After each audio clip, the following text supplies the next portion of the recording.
I'm the first person in my entire family, I think, who has gone into entrepreneurship. I come from a family of teachers. Uh, my mom's family, everyone's a teacher. My dad's family, my dad's a scientist, and again, everyone else is teachers. So, yeah, there was like a huge, I remember, resistance to me quitting my cushy corporate job and deciding to start a business. But seems like all's well that ends well. So I had my baby in 2008, and at that time I was the general manager of a business called Nature's Basket. I was 28. Of all my peers, I was one of the first to make that. I was heading a business at that point. I was managing the P&L of that business, 8 stores in Bombay.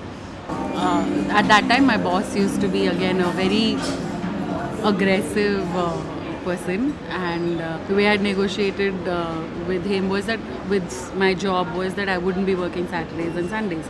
There would be a 5-day working week, and my salary was accordingly, and everything was similarly aligned. But the minute again, this was before I got pregnant. He used to insist. He used to find some job or the other for me that needed me to be in the office on Saturday. Right? He would insist that I would come in. Then I got pregnant. I remember going up to him and saying, like, I have like good news and bad news. Which you want to hear first? Is like, tell me. I was like, good news is that I'm pregnant, and bad news is you can't yell at me anymore and make me come on Saturdays to office. So, but yeah, sorry, I went off in a different thing. But yeah, I post that I had my baby, and when I had my baby, I realized that maybe I want to spend some time with him post his born. So he was born in 2008. 2008 was, I think, financial crisis, job market crisis happened. Everybody was telling me. My father could not believe that I was going to and I was Godrej, right? So like a prestigious business house of the. Like he was like, why would you quit? Ask for 6 months extension, it'll work out. And to their credit, they would have offered me that. I just didn't want to keep them hanging for that long. So anyway, I quit. And then 2009, nobody was recruiting. And especially in retail, which is the industry I was in really bad shape in 2009.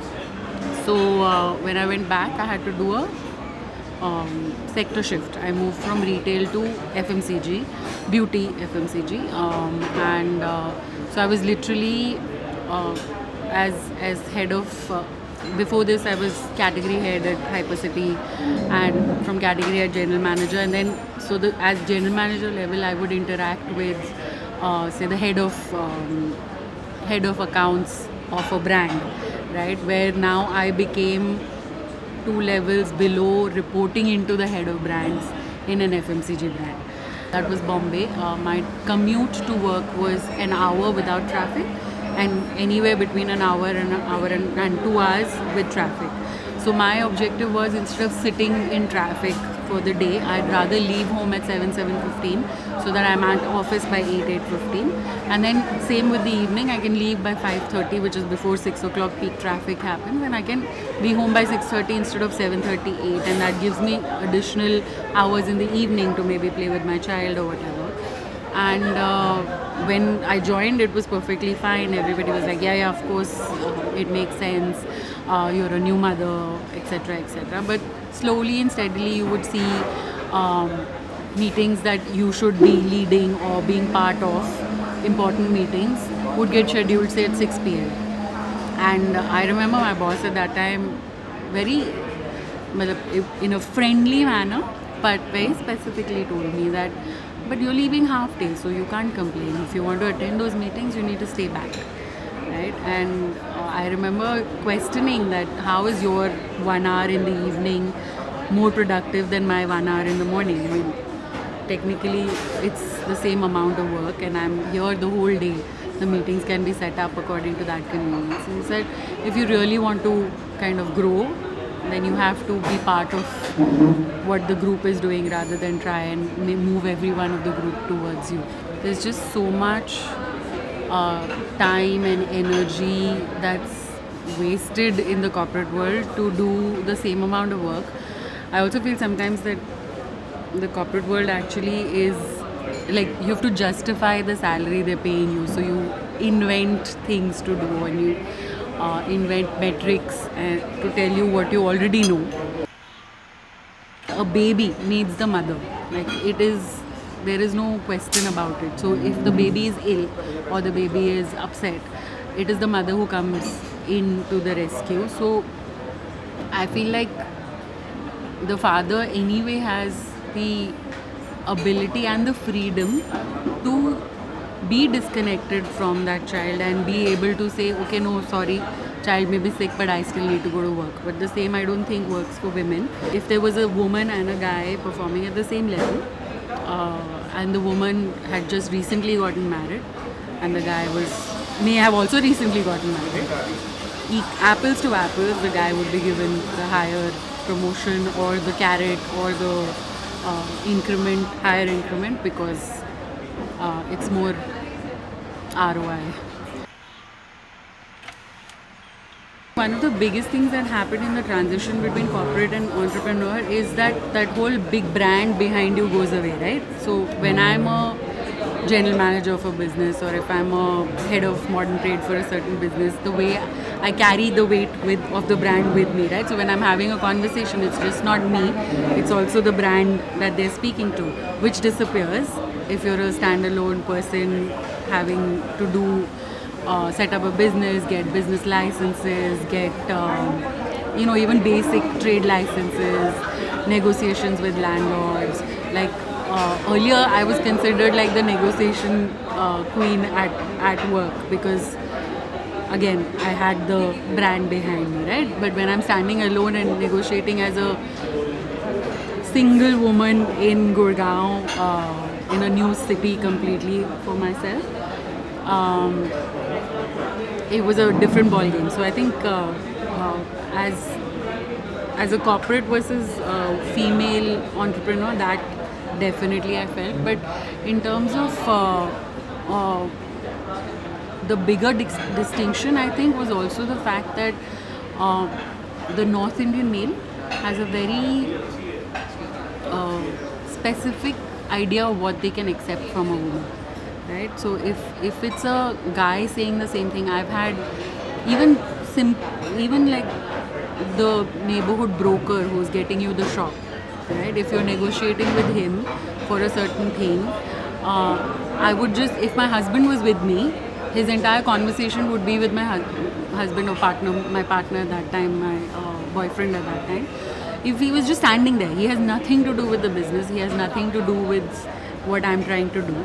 But if he was standing there next to me, his conversation would happen with him, and then he would turn to me for an answer, and then I would have to give an answer directly. So it was like, they're not used to, if a man is asking something, if a man is saying something, if a man is arguing about something, the response is equal and also positive. Like, they'd fight, and then 2 minutes later they'll be like backslapping each other, saying, hey, chalo theek hai, ab karte kaam karte hain, right? Whereas the same didn't work with women. For me, if I even raised a valid point, like I remember in a negotiation with a landlord, we renegotiated, we signed for 3 years. 3 years finished, we were signing for another 3 years, and we renegotiated the entire contract, right? So now, while we were doing that, I said, okay, so since we are renegotiating the entire contract, why don't you add a 1 month's rent-free period for me, because I'm anyway renovating. So, if you had signed a new lease, you would have given a 1 month. It's like, कहाँ से ideas आ जाते हैं आपको ऐसे तो हो ही नहीं सकता, right? And I was like, if we are renegotiating the whole contract, then we might as well do this, right? And he was like, I think I'm going to have to leave the table if the conversation is going in this direction. And it was almost like the rent you've renegotiated, the deposit you've renegotiated, the time period you've renegotiated, everything else you've renegotiated, but the point that I'm trying to bring up, you wouldn't even want to get into because I'm trying to bring it up. The aggression on the roads is, I think, documented to a great extent, because I remember when I first moved here, I am driving straight down the road, and this guy is driving in my side of the road. Like, there's a divider, he's on my side of the road, and then like about 100 meters away, he starts flashing his lights to me to get out of the way. He's on the wrong side of the road, on my side, and he's flashing me to get off and let him pass, right? And I was like so astounded when it first happened to me, but then I realized that the typical Gurgaon way of driving is to do what you need to do, get in your car wherever you have to, and then just ignore the other person, because most people are told not to take panga with any of the Gurgaon drivers. Especially when I moved from Bombay, I remember my friend who used to live here, she said, A, keep a bat in your car. And I was like, what will I do with a bat even if it comes to something? And B, she said, if you feel somebody is following you or in a car, then go hit the car in front of you.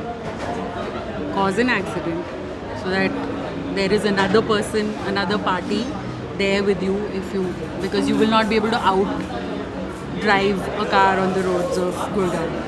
And I remember thinking, to voluntarily crash your car to somebody else's car would be, how scared would you have to be for yourself? I've had friends who worked in big places, Pepsi, etc., who've been chased at night. They've finished their work, they've left home to drive to Delhi, and they've noticed a car following them, so they've gone back to their office, told the guard, locked the doors, stayed there till it's been better security. My landlord for the house that I was living in had a great relationship with me for like 6 years that I lived in that apartment, right? And then COVID happened, and anyway we were shifting out. I got married just before COVID. We were going to shift out. And I asked him, and we've had a very, very cordial relationship. They've been supportive. My rent has always been on time, etc., etc. The last conversation that I had with him, he was supposed to return the deposit to me. So I kept telling him that, this is my account details. Can you deposit the rent? I will hand over the key after you deposit the rent. He said, it'll happen. On the day we were supposed to exchange I'm supposed to give him the keys. I asked him, like, have you deposited the rent? I'll hand you over a check. I said, I'm not very comfortable with that because the check still has to clear, and if you deposit, I'm handing over the key to you. You deposit. I cannot tell you, in 6 years, that man had never spoken to me like that. He just lost it, yelled at me for half an hour on the phone saying, how dare you think that my check will bounce? Now, I am well within my legal rights to ask him a question like that. He is supposed to be legally paying me back my deposit before taking back he didn't hand over the keys of his house to me without taking the deposit, right? So why should the opposite have to happen? But he was like, you have insulted me, you have insulted my family, how dare you do this to me? Half an hour, I will take you to court. I was like, you cannot take me to court because I'm not doing anything illegal.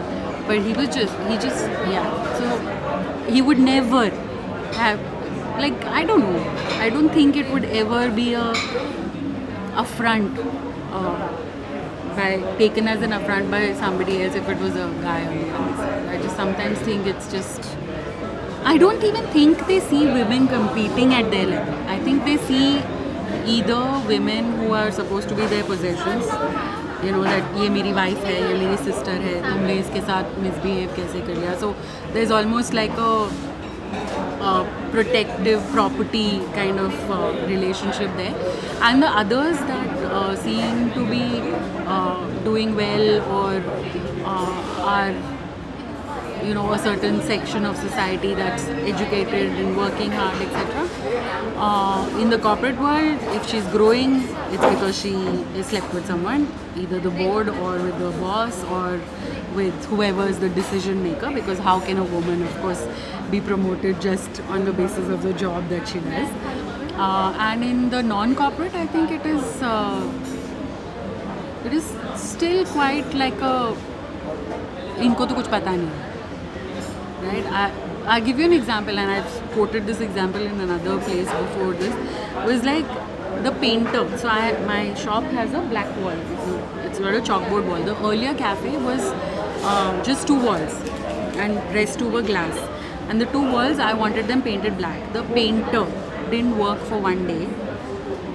Saying madam आप मेरे को black करने को बोल रहे हो, छोटी जगह है और छोटी लगेगी, फिर आप मेरे को वापस करने को बोलोगे, आप एक दिन सोच के मेरे को बताना, फिर मैं बताऊँगी, फिर मैं करूँगा, क्योंकि मैं वापस नहीं कर सकता। And I am like I know मेरी दुकान है, मैं बता रही हूँ कि मुझे ये कलर चाहिए, वाई विल यू टेल, नहीं आपको नहीं पता, छोटी लगेगी दुकान। I'm like, none of your business, it is my shop. I'm paying you the money to paint the shop in the color I wanted painted. But so there was this incident that happened with the contractor that we were working with here, and he was delaying on a lot of fronts, and work was getting pushed further and further, and we had a deadline to open. So one day, out of the blue, my partner and I sat down with him down outside in public. It was a very less frequented mall at that time, and we're sitting in public, and my partner lost it on him. He yelled, he fought, he said he put penalties on every day that would get delayed. He called him names. It just became an all-out brawling fight. Verbal, no physical, but like a really, to the extent that I was also like a little like, oh shit, how do we move forward from here? Because I couldn't have sacked the contractor one day, 1 week before handover, and I could not see how this could have worked. And all this happened, and all the contractor did was he kept looking at me saying, I can't believe this is happening, you can't speak to me like this. But he actually walked away for 5 minutes and came back, and he said, okay, I will do what you tell me to do, I will figure it out, you put these penalties, etc. And then literally while we were walking away from it, both of them are like hugging each other, nahi koi baat nahi, aisa to hota hai business mein, blah blah, and they walked away. And I was like, what just happened, right? It moved from full aggression to backslapping and done. A week later, on one of the tiniest things, like it was, I think this material for the black stone here was to be bought, and that work had to start, and I said, this is highly unprofessional, you have delayed this work for too long. Literally my sentence, this is highly unprofessional, you have delayed my work for too long. There is no insult in this, there is no sarcasm in this, there is no it's a fact that I'm stating. And his sentence was, you do not know how to speak to people, I cannot have a conversation anymore with you, I am leaving the group. And he left the group, and then promptly called my partner to say, I can't deal with her, I will deal with you. In Bombay, if somebody was like kind of teasing you or saying something to you or touching you even, if you gave them a look back, if you slapped back, if you did something like that, the other person would have I'm using the word decency, but it's not decent, but at least he would walk away. I've had instances in Delhi or Gurgaon where somebody staring at me and I've looked back saying, kya baat hai? And he would be like, kya hai, dekh hi to raha. My neckline rose subconsciously without me even knowing. Over the last 4 years, I realized that I was buying higher and higher necklines, because it's just everybody, right? It's not even, and it's even the educated, cultured corporate person who will stare at you if you are wearing a certain kind of outfit. I do feel that Gurgaon has a very like-minded section that live in similar places. Their children go to similar schools. You visit the similar kind of outlets and stuff like that. And those pockets are, those almost islands in Gurgaon exist. They exist in a very almost homogeneous way, that everyone would be of very, very similar profiles. A lot of them would be people who are not from Delhi or Gurgaon and are not local from Haryana, for example. So I think that gives a business person the ease of maybe situating their business in a place that would have in those pockets, right? So it would kind of ensure that you can sell your product directly without having to cover a bigger geographical area. You could actually, like for me, for Nirvana, right? Nirvana is a very, very top-end society with well-traveled, well-educated, working women and men who did not have a place to go and hang out and have the kind of coffee they would have anywhere on the streets in Europe. Right, so the idea that's how we started. We started saying that we will give you the coffee that you get, great quality coffee on a daily basis, twice a day, whenever you want it, and you don't have to go far away from your home. You can just walk from in your pajamas to our space, and that's what you get. So yeah, I think that would be a big advantage. I also feel like there is not the cost of doing business right now.